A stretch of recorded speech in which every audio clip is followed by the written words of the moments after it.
Hello Battletech fans, yes it is I, the silly one, back again with something a little different. This I've kind of teased and mentioned over the last month or two. In fact it was actually written earlier than that. It's a bit older than a month or two. Some of it got written inside a couple of days. Including the lackey files and the images, and then one or two things got updated on a beach in Morocco whilst my brain was in a more relaxed point and churned things over. So this is Project W, as I've called it. Okay, and it is a Battletech project. And it's something I wanted to do to mix up the current game as it stands, stroke the original game. Okay, and before I went and did anything, I kind of crystallized my ideas of what I wanted to try and do here. Okay, so just to clarify this. Okay, I've streamed a lot of Battletech. And generally that's been receptive quite well. And I've also done a lot of work on it. Okay, so I worked on the BT Tactics version, but I only worked on the core game because the original Battletech version that was available was in an even worse state.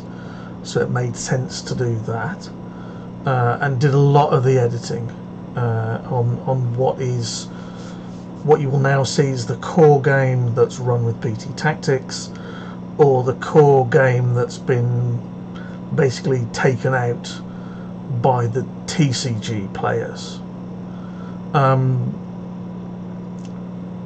Before I go any further, the reason I've done a PowerPoint is I want to keep myself on track. I feel quite passionate about some of these things. I think some of these things are quite good. I think some of them are not as well thought out. And whether it's giving praise or being critical, that's kind of my right. But I don't want this to turn into a rant. So anyway. Going back, looking at the game development, and this is looking at not the core game or adding another expansion. This is looking at retaining the original game and identifying and including and making available variations on that. So when there were people talking about, oh, how can we mix it up a bit, I proposed the singleton format. I know it's been done in other games. It was being done in other ones that I played, but I thought Battletech was always a good idea or a good place to do a singleton format. And as you may see next week, I'm going to show that in a very hardcore way with Chester. Okay, I resuscitated the Batchel format before it was even there. People had forgotten it existed, and then when I was going through the files and looking through, and they got decks and tournaments and all this kind of stuff, I said, where's the Battle format? And people didn't even know where it was. So I took that and worked on that and put that into play and explained it, and I've even got a load of sample decks for people that are interested in doing the Battle format. Okay, I've been streaming and doing YouTube videos for a little while. I did all the research, and if I keep dropping every now and again, it's because the air in this chair is slowly leaking out, and every now and again I just go down a bit. I did all the draft stuff. Yes, there are people that contributed pictures of their draft decks and whatever else, but I did all the analysis. I took everything apart, worked out what was in all the decks, worked out what was variable, and then put the draft and sealed formats together and made them available in Lackey.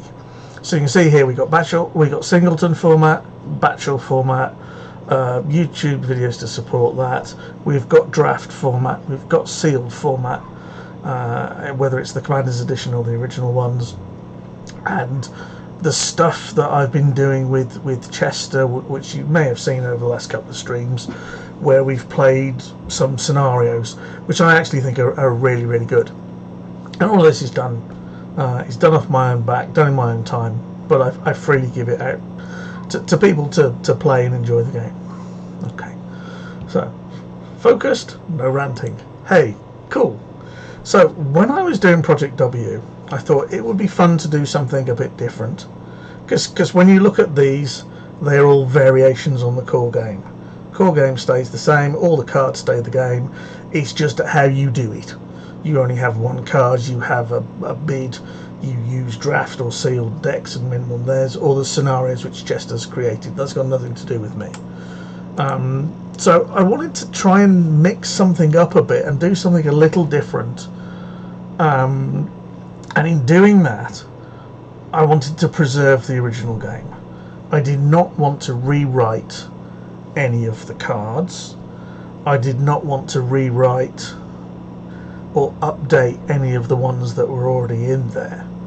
I didn't want to do my own versions of them because I violently disagreed with the numbers, the abilities, the costs, whatever else. Okay. And to do that as well, I wanted, as I said, to preserve the game. I didn't want to add any new mechanics. I didn't want to, and people said about Beagle Active Probe, fine. Yes, it probably should have been in the original game. But FASA made the decision and said no. Wizards followed it out when they did the design. Okay. So I didn't want to add loads of, let's just use Beagle as an example. You could put Beagle Active Probe units in, and then everyone would turn around and say, well, why aren't they on my Dragonflies? Rewrite my Dragonflies to include that. And as soon as you do that, you've opened a whole, it's Pandora's box. It's Pandora's box. And I didn't want to just do lots of one types of card. I didn't want to do another 50 mechs. I think you could possibly get away with the unseen ones because there's a small batch, but I didn't want to do another 50 mechs or 50 pilots or 50 missions and not have something that was balanced in its release. And in that respect, I didn't want to bloat the game. Okay, so the idea was, he says, fixing his chair, to keep it simple, add an element of risk and variability to the game. Something that people can't control. Okay, you're in control of your side, your opponent's in control of the other side, but there are ways that you can influence that. And also with Battletech, the game tends to go one of two ways. Okay. One of the players gets a resource or mech screw in some description. The other player gets a decent start, and literally they gain the advantage and keep the pressure on. They win because of poor draws at the start. That's no disrespect to the playing ability of any player, any deck designs that people have done. Let's turn that off. Or anything else. But generally, if you get a better start than your opponent, especially with a resource screw, you will win, or you should win. Okay.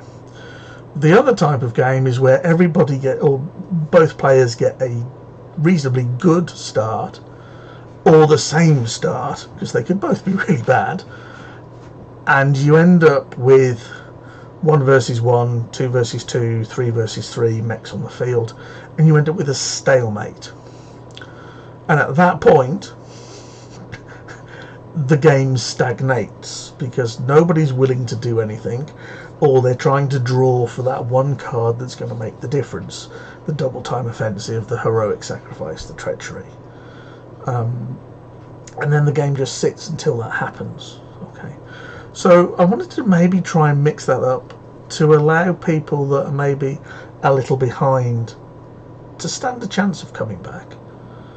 And as well as that, bring something that's a little optional and fun, as well as I said, allowing for a comeback, or something that would maybe break a stalemate without you drawing it from your deck, so to speak.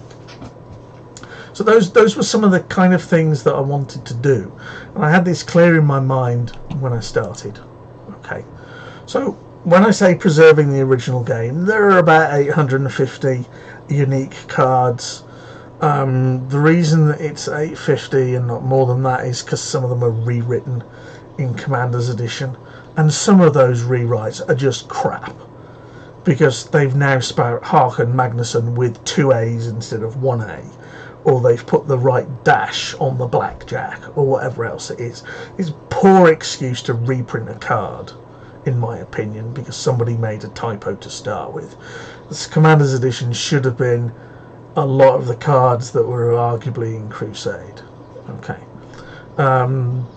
So I wanted to preserve the original one, whether it was good, whether it was bad. You know, you can still have your critical hit. Remember my story of that? I thought it was a really good mission. Put it in my deck, drew it first hand, rolled dice all game and didn't roll a 6, and I had it in my hand when I finished the game. It's still crap. And I think, as I proved with Chester when we played the worst deck tournament, crap can be good. It's quite bad to get really crap and only moderately crap or slightly crap. So, you know, and how people play varies as well. One man's junk is another man's gold, kind of thing. So what you think is great, someone else doesn't, and it depends on how you play the effects. And likewise, I didn't want to add any new units. I've often said I'm not a Battletech tabletop player. Converting units is not something that interests me. There's a formula for it, whether you change it or whatever else. It's pretty consistent. John Ivers did a great job on that, and then Cab Hammer stuck it, Craig Squire stuck it in a spreadsheet, and it just means things are consistent. Okay. So I wanted to preserve the balance, or preserve the game as it was, regardless of whether you think it was good, bad, broken. You know, I didn't want to go and rewrite Sandhurst. I didn't want to rewrite the Star League, etc., etc., etc. And I wanted to use all the existing mechanics, images, and layouts and stuff like that. Okay. So I wasn't going to bugger around with any of the original stuff. Okay. So from that point of view, do not add any anything that could confuse it. You know, counters and things with the same name, anything to break the game, any overpowered cards or whatever else. I didn't want to bloat the game, and I didn't want to do the story thing either. And the reason I wouldn't want to do that is that Wizards of the Coast went to FASA and said, "Yay, let's do Aiden Pride. Let's do this guy. Let's do this guy. Let's do this guy." And FASA said, "No, we don't want him. We don't want him. We don't want her. We don't want them." So they made the decisions about that, and that's why they're not in the game. It's because FASA decided they didn't want them in the card game, not because somebody didn't like Aiden Pride or whoever else it is. And I didn't want to go through and go and buy a load of manuals that I'm never going to use again in order to put things into the game. So what was I trying to do? Add an element of variability.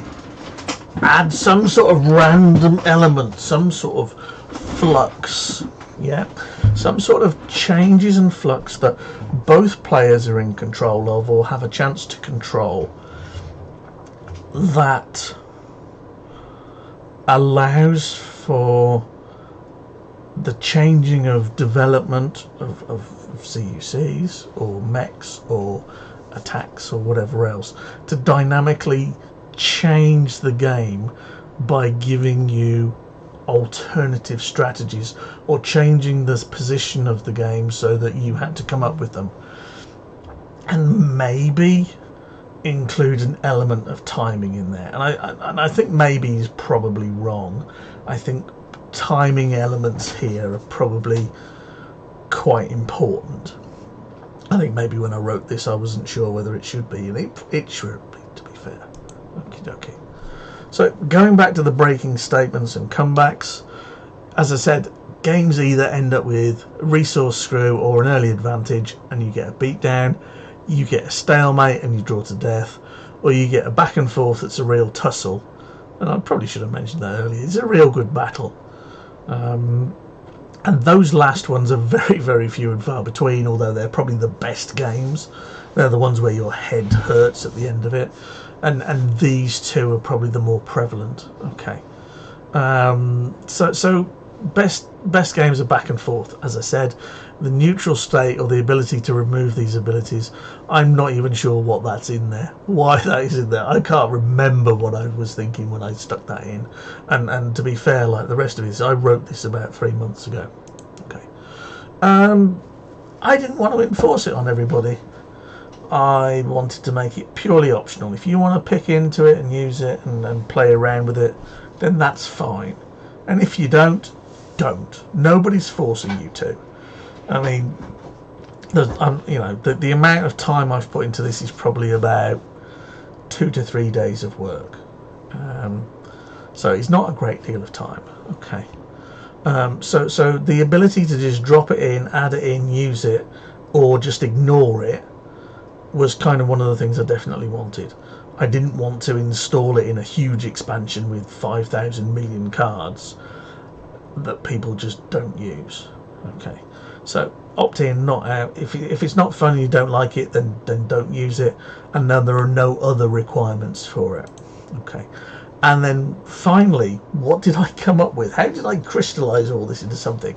Well, I kind of thought that, and I drew inspiration from a number of other games that I play. Okay, so I kind of thought that it would be interesting in Battletech to have a card in play, or cards in play, that had global effects for both players.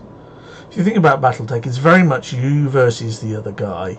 It's protecting your assets and destroying his, and you cannot influence his assets very much.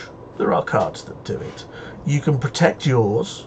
Cards like terrains, for example, have an effect across the entire area, but there's nothing that has an effect board wide for both players at the same time. Effects that could be removed easily, but they apply to everybody, and depending on what they are, they might boost you, they might be a hindrance to somebody else, and I think they will vary with deck design and what they do. So if you've got an overheat deck and redline pilots, and you can't use overheat, then your deck's screwed. But I didn't want that to be the defining factor for the game. So there must be a mechanism for people to remove that effect, and then replace it potentially with their own. Okay, so players can remove that effect. So although it's a hindrance, you can remove it, and then you don't know potentially what you might come up with instead, and therefore that changes the game. And again, you might pull a hindrance to yourself, but you might pull something that's a hindrance to the other guy and a boost to you. Okay, and additionally, for the random element, I wanted a neutralish card that kind of reset everybody. So there was a default state where everybody's on the same playing field, and everybody starts on the same playing field, and if you want to bugger around with it and change things, then you can, but you run the risk that you might end up with something that's good or bad, or is beneficial to the other guy. Okay, or, and this is the other thing, you decide that you want something different, but you actually end up with the same thing. Okay, and I wanted this reasonably randomized, so the playing area, the board, for want of a better phrase, would dynamically change. So that's where I was kind of coming from. That's what I was trying to do.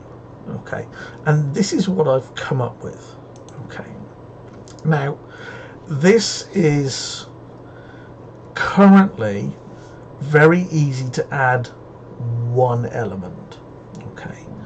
The second element, which is the first element I'm going to show you, is a bit more complicated to add. Okay. So,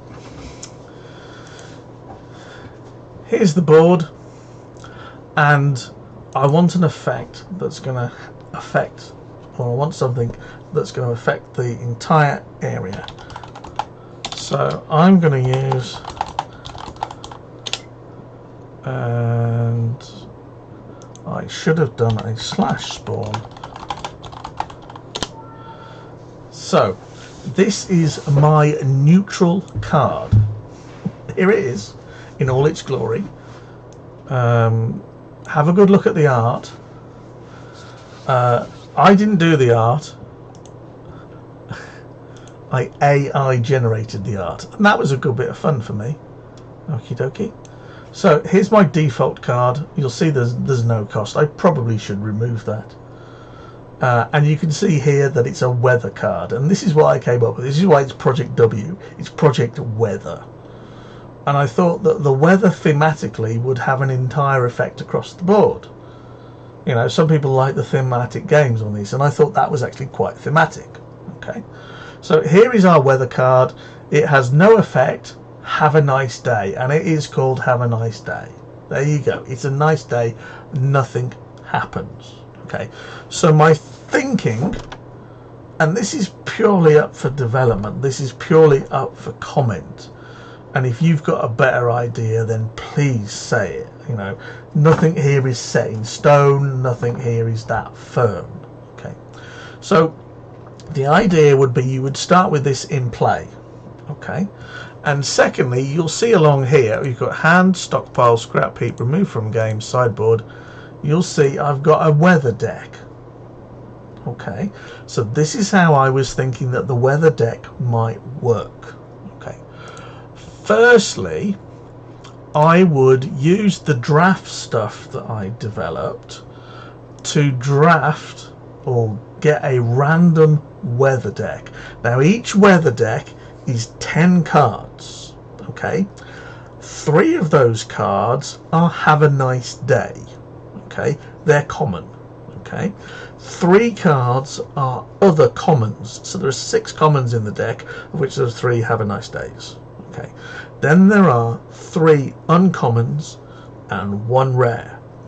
Okay, and additionally there is an even better kicker. Okie dokie. So here's my drafted deck. Come on, and you can see here are my 3 Have a Nice Days. Oh, I've got the view open. Here I've got 3 Have a Nice Days, a tailwind, a moderate to good, a landslide, 4 seasons in one day, cyclone, clear skies, and black ice. And you can see here under the rarity tab, landslide is the rare, clear skies, moderate to good, tailwind, and Have a Nice Day are the commons, and black ice, cyclone, and 4 seasons in one day are uncommons. And the idea here is that 1, the type of weather is linked to its rarity, and secondly, the effect of each increases with rarity. So the landslide is the nasty one in here. Deal 3 damage to each unit in the patrol region, and that's everybody's units in everybody's patrol region. So if you play multiplier, bam, there you go. Okie dokie. But you'll also see that it is, when we look under the effects here, it's actually a disaster. So there are 3 types of card here: weather, conditions, and disasters. Okay, now I went further than that, and I'm going to spawn 10 packs.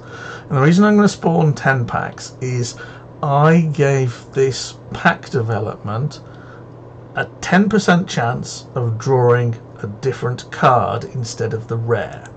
Okie dokie. And where the hell have they gone? Down here. Have I got one of them?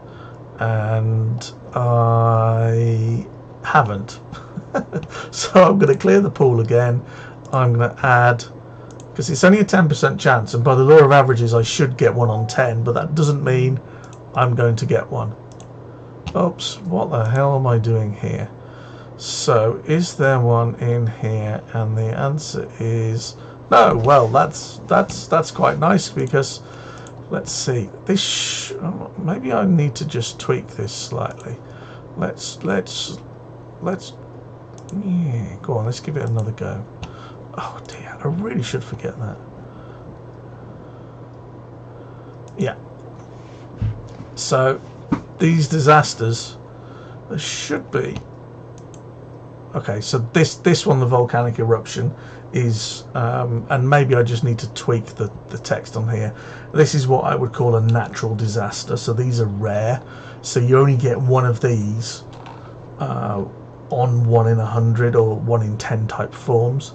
Each player scraps one of the units in the patrol region. It's particularly nasty. It's rare. Okay, now that loads of people are going crazy at this point, saying, "Oh my God!" Yes, let me explain how this works. New card pool, add 1 pack, okie dokie, of that, and I'm going to send this directly. Oops, I did not mean to do that. Add a pack, send directly to the weather deck. Okie dokie. I didn't need to choose in view. So this should, and that's gone in the wrong place. Right, I'm making a right mess of it.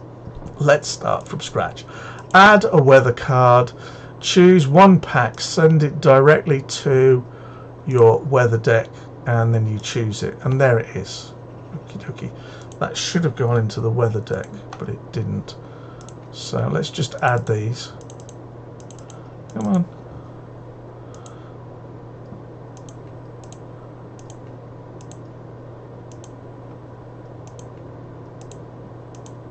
Come on. Have a nice day. Ground frost. Calm before the storm. So here's the weather deck. I need to add 2 more have a nice days. And then I can load to weather. So here's my weather deck. Now you'll notice here that this is hidden. These are face down cards. And the idea here is that your random weather is random. Okay, so this is, you would start the game with have a nice day in play. You would play your turn normally, and at the end of any phase, so any draw, repair, reload, deploy, missions, or end of turn, at the end of it, not the start, the end of it, you can replace this card with one of your own, but it's a random draw. Okay, this card goes into your deck. So if I play this Calm Before the Storm, I would then put the Have a Nice Day into my deck. So there's only ever 1 weather card in play, and they are replaced. Now I can leave this here, and my opponent may choose not to replace it, or they may replace it with their card, and then I can replace it with my card. So the fun thing here is that your cards, your weather cards, can end up in your opponent's weather deck. Now that, I think, is again open to discussion. You could obviously easily put them back and just move them to the right places, but I thought that added an interesting element and a level of randomness. And it could be that a card that your opponent thinks was good for him at one point then becomes slightly dangerous later. Okay, so Calm Before the Storm says, in this case, when you would roll a die, roll 3, select 1 to resolve, 1 to discard, and 1 to replace your next die roll. Okay, so you get choice. It's quite nice. Okay, and they're there to add a little element of interest. Okay, so this is what I came up with as a way of influencing the game without being over the top, without breaking the game, but adding a randomish element to mix things up a bit is probably the best way to describe it. Okay, let's just reveal all here. You can see the Have a Nice Days in here and whatever else. Okay, yes, there are cards in here. There are 50 weather cards. Okay, I am not going to go through them now. I will go through them all. I will do them in probably rarity order, with the natural disasters being completely separate. Yes, and you can see some of the ideas here. So they're not designed to be game breaking. They're designed to add a bit of flavour and stimulus to the game. Okay, so that's what I was thinking. That doesn't mean it's right. That doesn't mean it's the best way to do it. If you've got ideas about how you can do things, so for example, you could say people can create their own weather decks by choosing from the cards. Okay, fine. What will happen is people will choose the ones that benefit them and only solely benefit them, and then you'll just have 3 Have a Nice Days and 7 cards that benefit them. So 70% of the time they will draw a card that supports them, or they will tech against somebody else's deck in the way that something like Battle Attrition does, and try and reduce that. And that's not what this is about. This is about adding a random element. So this is why I use the card, the draft system to do that. But you could have that. You could have scenarios whereby you randomly pull something from each other's deck. So on your turn you draw from your opponent's deck, and suffer the consequences. And again, you can tech that. You can just leave it as you want. You could have a permanent effect. You know, like if in one of Chester's scenarios the battle was fought, I don't know, in a hot arid environment because it's on a moon or a desert wasteland or something or other, then you could put one of these in play, or have one of these as a permanent feature. So they're there. Okay, I'm going to do the other cards. I'm going to release them. Well, hold on. I'm going to go through them and talk through them and try and explain my reasoning behind them and why they're there, and the rarities and other levels. Okay, and if people want to play with them and look at them and try them out, then all you'll need to do is contact me, and I'll either share a copy with you or show you where to put them. In the short term, you could use the sideboard to come up with the extra bit I've got here, because you can see I've got the weather deck here and I've got the pack draft deck. You have to replace a number of files, so that's not quite as easy as it is, but I'm willing to, you know, I mean, it can be done. I can sit and talk you through it, but it's a bit more fiddly than just dropping a set of these into a folder somewhere.